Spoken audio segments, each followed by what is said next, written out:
Somewhere right now, a contractor is standing in front of an open wall cavity, staring at something that should not be there.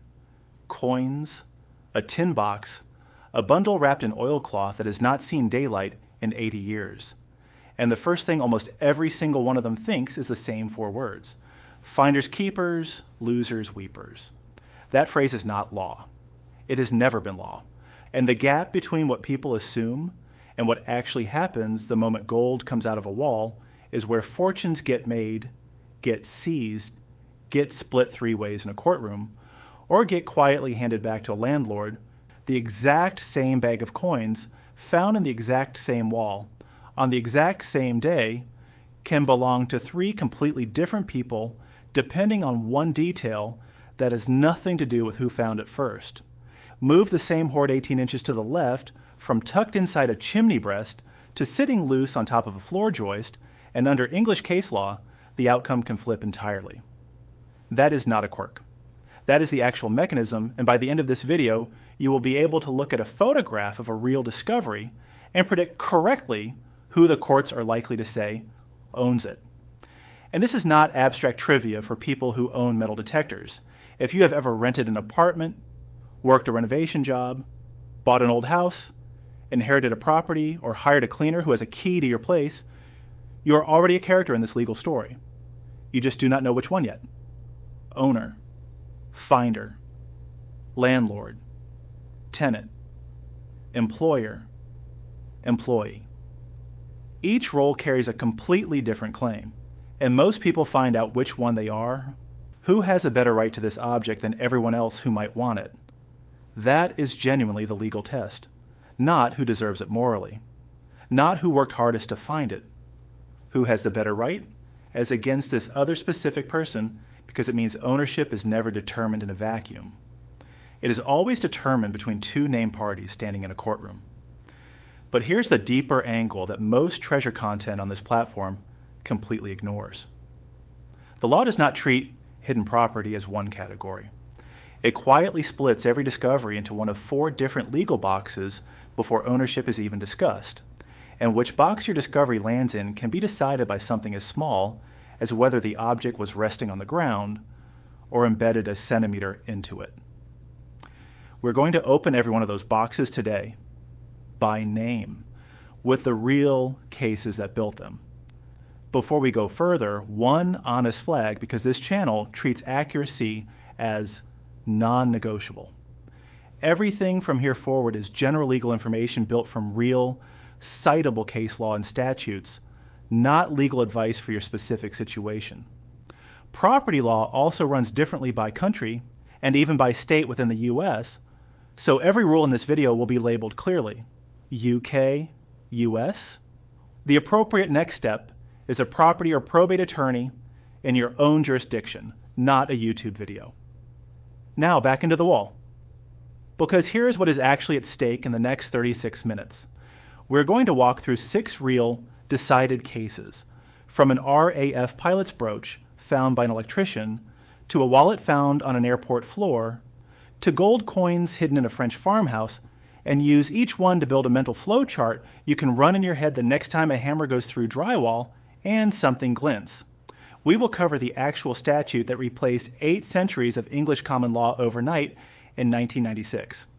We will cover why the American answer to the same question depends on which state line you're standing on. We will cover what almost nobody talks about, which is what the tax authority wants after you have already won. And we will close with 3 real discoveries that ended in 3 wildly different outcomes, using the exact same starting fact. Gold, sealed in a wall, found by someone who was not looking for it. So if you have ever wondered what actually happens after the cameras stop rolling on one of those viral renovation treasure clips, this is that answer. Every legal system that deals with found property starts by sorting it, not sorting by value, sorting by the circumstances of how it ended up separated from its original owner. There are 4 boxes, and almost every finder versus owner dispute in history collapses down to arguing about which box applies. The first box is lost property. This is an object the true owner unintentionally and unknowingly parted with, usually because it fell. The second box is mislaid property. This is an object the true owner intentionally placed somewhere, fully on purpose, and then simply forgot to retrieve. A wallet set down on a cafe table and left behind is mislaid, not lost, because the placement itself was deliberate. This distinction matters enormously. It is more likely to come back to that exact spot looking for it. The third box is abandoned property. This is an object the true owner has intentionally and permanently given up all rights to, with no intention of reclaiming it. Abandonment is actually the hardest of the four to prove. The fourth box is the one this entire video is really about: treasure trove. This is money or precious metal, historically gold or silver. The state itself has historically stepped into the dispute as a party with its own claim, which is a twist that does not exist in the other three boxes. Here is the myth-busting payoff of this entire chapter. When people say finders keepers, they are unconsciously assuming every discovery falls into the abandoned property box. They land in treasure trove or mislaid property or something contractually complicated, and each of those boxes hands the advantage to someone other than the person holding the flashlight. To understand modern treasure law, you have to understand where it came from, because the history explains why the rules look so strange today. Jurisdiction flag. Everything in this section up to the mention of the United States is English and Welsh law specifically, not American law, and not even Scottish law. For roughly 800 years, English common law ran on a doctrine literally called treasure trove, dating back to medieval times. Under the old common law rule, if gold or silver was found hidden with the apparent intention that the owner meant to recover it later, and no owner could be traced, the treasure automatically belonged to the crown, not the finder, not the landowner. The monarch historically justified on the theory that unclaimed royal metal wealth reverted upward through the feudal hierarchy. The old test hinged on proving the original hider's intention to return for the treasure, which is an almost impossible thing to establish for an object buried 500 years earlier by someone with no surviving record. Coroner's inquests, which is genuinely how treasure trove disputes were legally resolved in England for centuries, produced wildly inconsistent findings, and archaeologically important finds were sometimes lost to private sale. Parliament fixed this with the Treasure Act 1996, which came into force in England, Wales, and Northern Ireland in 1997, and completely replaced the old common law doctrine. Under the Act, treasure is now a defined statutory term, generally covering objects at least 300 years old, containing a specified minimum proportion of gold or silver. Crucially, the finder's intention no longer matters, and neither does the original hider's intention. If an object meets the statutory definition, it is treasure, full stop. Under the Treasure Act, a finder has a legal duty to report a find meeting the definition to the local coroner within a set number of days. A coroner's inquest, still a leftover from the old system, formally determines whether the find legally qualifies as treasure. If it does, a national or local museum is given the opportunity to acquire it. If a museum wants it, an independent panel called the Treasure Valuation Committee assesses its market value, and the finder and the landowner are compensated at that assessed value, split according to any agreement between them, or by default rules if there was none. Critically, this means the finder does not keep the object, but is not left empty-handed either.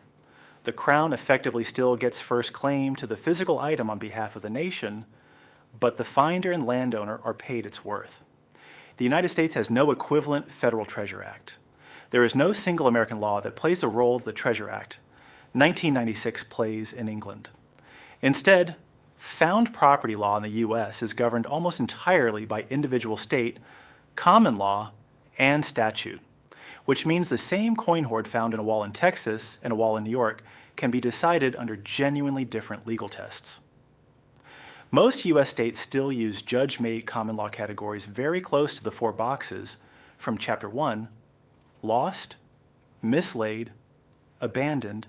Some states have layered statutes on top of the common law for specific situations, like found property brought to police departments, but there is nothing resembling England's centralized reporting and compensation system.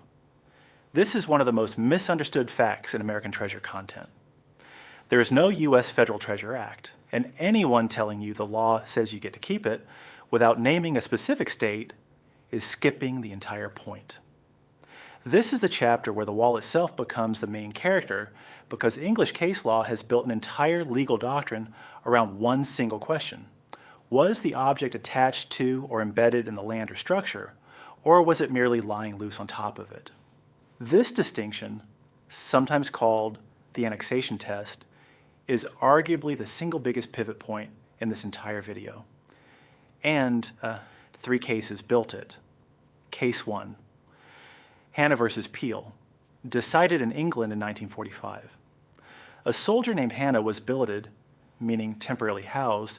While adjusting a curtain, Hannah found a brooch resting loose in a crevice above a window frame. He handed it to police, it was never claimed, and it was eventually sold, with the proceeds going to Peel, the owner. Hannah sued. The court ruled in Hannah's favor, the finder, awarding him the brooch or its value. The key legal reasoning, the brooch was merely lying loose, not embedded or fixed to the structure, and critically, Major Peel had never occupied the house or had actual physical possession of it, meaning Peel had no prior possessory claim to the brooch superior to a stranger's. The lesson from Hannah versus Peel, an owner who never physically possessed a property has a weaker claim over loose objects found in it than you would assume. Case 2, Elwes versus Brigg Gas Co, decided in England in 1886, is the case that essentially built the opposite half of the rule. A gas company leasing land from Elwes discovered a prehistoric boat buried several feet under the surface of the leased land while digging a gas holder. The gas company, as the party physically excavating and finding it, argued they should own it. The court ruled for Elwes, the landowner, not the tenant company that dug it up.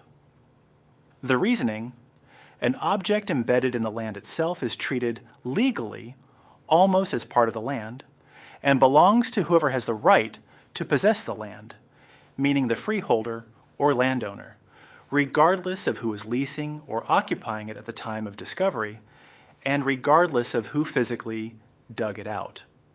The lesson from Elwes: once something is buried or embedded in soil or structure, the finder's role shrinks dramatically and ownership defaults toward whoever legally controls the land. Case 3, Parker versus British Airways Board, decided in England in 1982, extended the same embedded versus loose logic into a completely different setting, an airport terminal. A passenger named Parker found a gold bracelet lying on the floor of a British Airways executive lounge and handed it to a BA employee, asking for it back if unclaimed. It went unclaimed, and BA sold it instead of returning it to Parker. Parker sued and won. The Court of Appeals set out a now famous framework. A finder acquires rights over an object superior to everyone except the true owner or someone with a prior claim, provided the finder took it into their care and control with honest intent, and, crucially, the occupier of the land or building only has a superior claim if they exercised a clear and manifest intention to control everything on the premises, which an airport lounge generally does not do for random loose items on the floor. BA had never manifested that kind of a control, so their claim as occupier failed, and the loose, unattached bracelet went to the finder. The lesson from Parker: for objects merely resting on a surface, not embedded, put the 3 cases together, and the pattern is exact. Hannah versus Peel and Parker versus British Airways both involve loose, unattached objects, and in both, the finder won because the site occupier had not established real control. Elwes versus Brigg Gas Co involves an embedded object, physically part of the land, and the landowner won regardless of who did the digging. Translate that directly to a modern wall cavity. A coin resting loose on a windowsill inside a wall recess behaves more like Hannah and Parker. Jurisdiction flag again. Hannah versus Peel. Elwes versus Brigg Gas Co. And Parker versus British Airways Board are all English case law. Many American states have adopted broadly similar embedded versus loose reasoning through their own common law. But you should never assume an English Court of Appeal ruling from 1982 is binding precedent in an American courtroom. It is persuasive, historically influential, and frequently cited, but a U.S. court is applying its own state's case law, which may weigh the same fact differently. Chapter 2 already showed you the mechanism in the English system, the Treasure Act's forced acquisition with compensation model, but it is worth separating out exactly why this exists, because it is not really about money at all. The finder and landowner cannot simply sell it privately on the open market before the museum process runs its course, because doing so undermines the entire reporting system and risks nationally significant objects vanishing into private collections.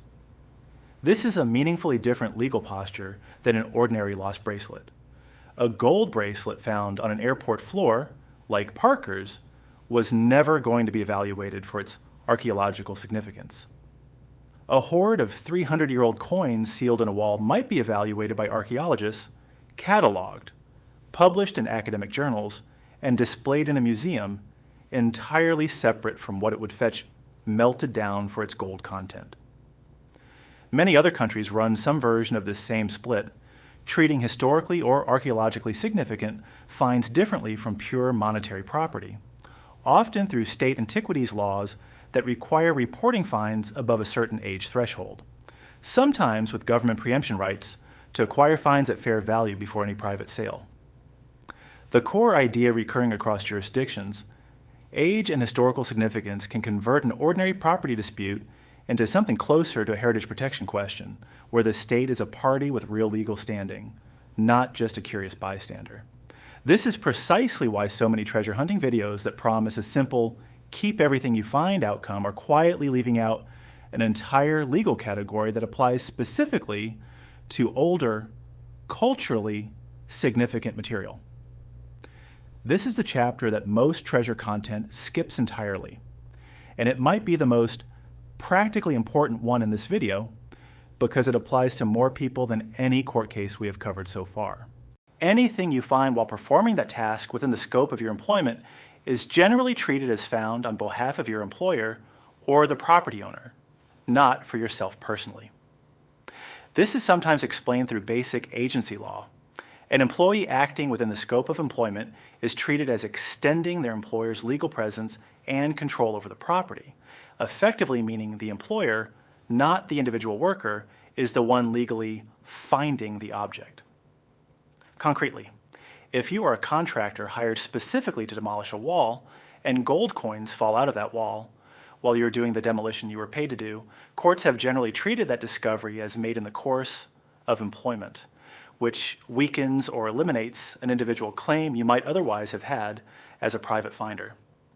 Compare that to a scenario where the same contractor, on a coffee break, wandering through a part of the house they were not hired to work on, happens to notice something unrelated to their actual job. That second scenario sits much closer to Parker versus British Airways territory, an incidental personal discovery, not a work product discovery. This same logic extends to cleaners, movers, home health aides, and any hired worker with authorized access to a property for a defined purpose. The closer the discovery is to the literal task you were paid to perform, the weaker your personal claim becomes, and the stronger the property owner's claim becomes because the worker's presence and actions in that specific location exist entirely because the owner authorized and directed them there for that job.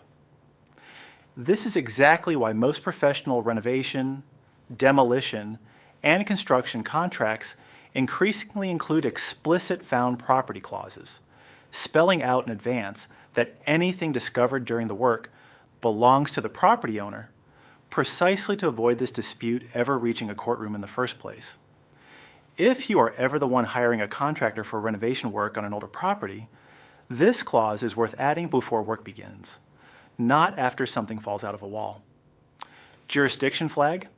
This entire chapter is United States federal tax law specifically and does not apply outside the U.S., though most countries with an income tax do have some conceptually similar rule for windfall gains.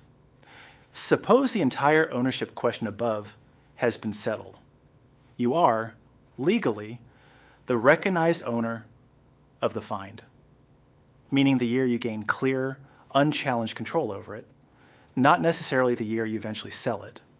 The leading case here is Cesarini versus United States, decided in 1969 in federal court. The Cesarinis bought a used piano for a modest price years earlier, and later, while cleaning it, found a substantial sum of old currency hidden inside. They reported it as income, then sued for a refund, arguing the money should not be taxable, or should at least be taxed at a lower long-term capital gains rate rather than as ordinary income. The court ruled against them on both points, holding that found property of this kind is taxable as ordinary income in the year it is found, under a principle now commonly called the treasure trove doctrine, grounded in the tax code's broad definition of gross income, as including all income from whatever source derived. The court also held it did not qualify for capital gains treatment because the piano's purchase was not an investment transaction in the treasure itself. The treasure was simply an unexpected windfall discovered later. The practical takeaway for American finders: the moment you have clear, undisputed legal ownership of a found item under whichever property law box we covered earlier applies to your case, the IRS considers its fair market value at that time as ordinary taxable income, generally regardless of whether you sell it, keep it, or donate it. You can win the ownership argument entirely and still owe tax on the value the same year, which is precisely the detail almost no viral treasure in the wall video ever mentions, because it is the unglamorous part that comes after the exciting part. Let's close the legal mechanics section with 3 real discoveries. Same starting fact each time: gold or valuable coinage sealed inside a wall or structure, and 3 different outcomes to prove the actual pattern rather than just describe it. Recap 1. In France, a family renovating a farmhouse they had inherited discovered a large hoard of gold coins hidden inside a wall, reportedly concealed there decades earlier. Because the family already owned the property outright through inheritance, and the coins were found embedded within their own home structure, French law, which has its own civil code provisions on hidden treasure, distinct from both the UK and US systems, generally recognizes that treasure discovered by a landowner within their own property belongs to that landowner outright, since there is no competing tenant, contractor, or third-party finder in the picture at all. The lesson: when the finder and the owner are the same legal person, entire chapters of this dispute simply evaporate because there is no second party to argue with. Recap 2. In England, metal detector hobbyists located a large hoard of Anglo-Saxon and other early coins buried in agricultural land, not sealed inside a structural wall, but embedded in soil, which still triggers the same legal test from the Treasure Act, since burial in land counts the same way structural embedding does. Because the coins met the statutory age and metal content thresholds, the find was formally reported to the coroner under the Treasure Act process described in Chapter 2. A museum acquisition process followed, and the finders and the landowner were compensated at assessed market value once the find was formally declared treasure, rather than the finders simply keeping and selling the coins on the open market. The lesson: even a spectacular, headline-making find does not bypass the statutory process, and the size of the discovery has no bearing on whether the legal mechanism applies. Recap 3. A contrast case to make the pattern unmistakable. Consider a hypothetical built directly from the precedents in Chapter 3. A tenant renting a house notices a loose brick in an interior wall, pulls it out of simple curiosity while not performing any paid work, and finds a tin box with old coins resting loose behind the brick, not plastered in or structurally embedded.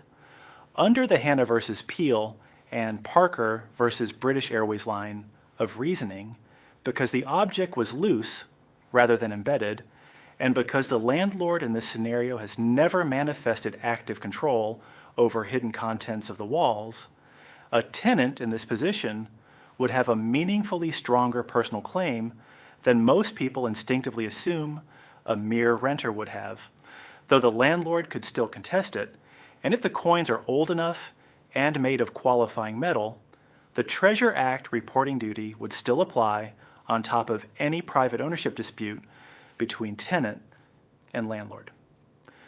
The lesson, and the lesson of this entire video, identical starting facts. Gold, hidden in a wall, produce 3 different real legal pathways because ownership was never about the gold. It was always about the 4 boxes, the embedded versus loose test, who employed whom, and which country's coroner or tax authority gets a phone call first. So here's the honest, unglamorous conclusion to 40 minutes of case law.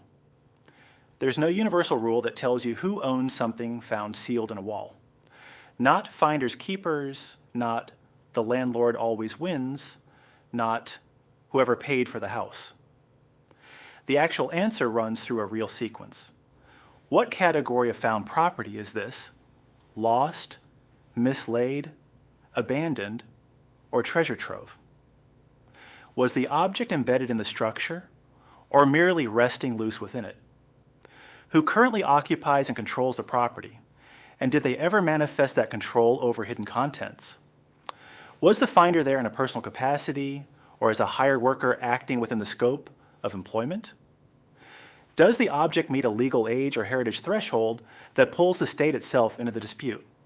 And finally, once ownership is settled, what does the relevant tax authority consider that ownership worth in the year it became undisputed? If you personally are ever the one standing in front of an open wall cavity looking at something that should not be there, the single most useful thing you can do before you touch anything further is stop. Photograph it in place without moving it, and contact a property or, where applicable, an antiquities authority in your specific jurisdiction, because the physical position of that object inside the wall right now, before anyone moves it, may be the single most legally important fact in the entire case. Finders keepers was never the rule. What you just learned is the rule. Subscribe if you want the next real one, because there is always a next one.